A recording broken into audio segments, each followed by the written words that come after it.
Hi there, it's Trinette, your wellness coach.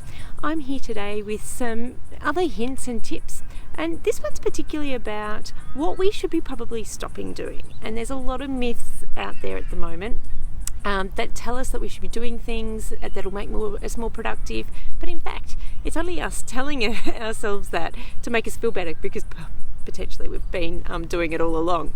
So I've got about 4 different types of myths that people believe which aren't necessarily true.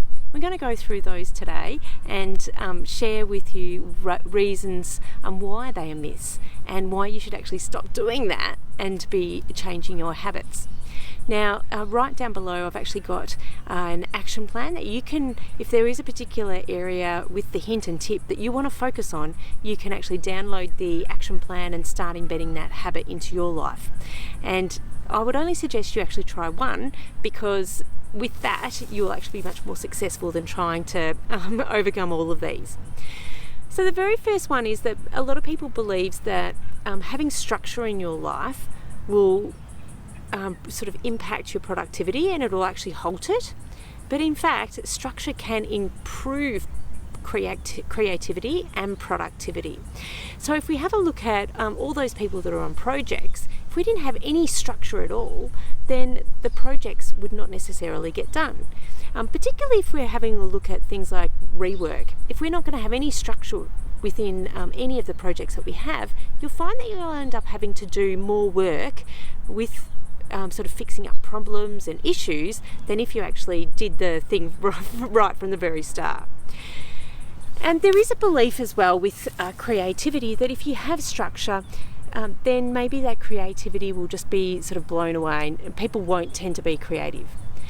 But I'd like to debunk that fact by saying that if you do have set times where you can think about creativity, then you've got the ability to be able to sort of let your mind go free and let it go blank and to open up to the creativity. And that, in the end, will be much more productive. You'll have much more innovative ideas that are creative and new, and your team will love you much more for it if they've got the time and the space to breathe. Now, in my own personal life, I know in my teams, we were always working for the particular jobs that we were always focusing on, and we never had time for creativity, which meant that we weren't as productive as we could have been because we didn't develop the systems to improve our efficiency and make us sort of more time-saving techniques to get jobs done. But if you give yourself the space, you can do that, which will improve your productivity and in all different areas of your life. So the first one is to make sure that you add some structure into your life. So structure will help increase your productivity. The next one is there's a lot of belief out there that some people think that you have to say yes to everything, when in fact yes can sometimes halt the ability for us to be able to feel in control of our workload. So I would always suggest to you that you only say yes to things that you really want to do and the projects you really want to take on. I know that we are sometimes pleasers in the workplace and we like to make sure that we're pleasing our clients, but if a client isn't the right fit, or if a project isn't the right fit for your team, then there's no point saying yes to it, because you're not going to be putting all the effort and the enthusiasm and the motivation that you would love to be doing. So yes, it isn't always best. Sometimes with projects, we also think that adding resources will actually help increase our output, when in fact I've found and experienced that by adding more people into the mix can actually create some more complexities. And that's in the way that you have to retrain people, and the output is generally lower because it takes a while for somebody to get on board and to understand the systems and processes that you want to follow. So what I would suggest is that you think about the people in your team and you look at whether or not there's ways that we might be able to improve the efficiencies within the team and provide them with more resources to be more productive themselves, rather than just adding more people on the team. Because there is research out there to say that it will actually, adding a new person to the mix will actually decrease the productivity, because you have to train them up and so forth. So particularly with projects, one of the ways, we've already talked about three ways that we can stop those myths. So thinking about ensuring that we've got some structure within the workplace, structure where we've got time to be creative, so setting aside that time. So make sure that there is a structure in your week, whether it's 1 hour a week or whatever it might be, to have that creativity.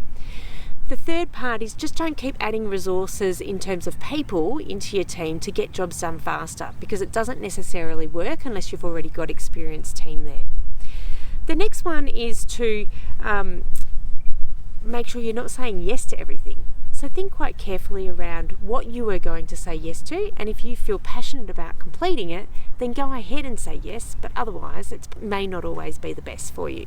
So say hell yeah or no if that's what you're going to be doing within your projects and your team.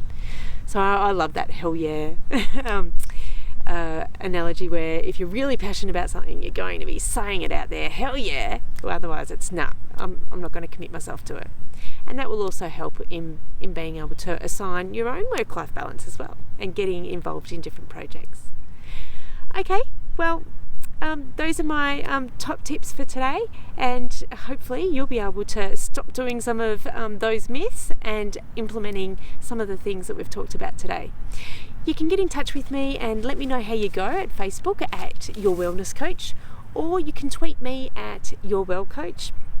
And I'd love to be able to have you as part of our productivity tip challenge as well, where we can provide you with more daily tips and hints that go straight into your inbox and improve your productivity, which will in the long term help harmonise your life, so then you can be more balanced, confident, calmer and productive. So it's Trinette, your wellness coach, signing off today, and I wish you all the best, and I'm really looking forward to hearing from you soon. Bye.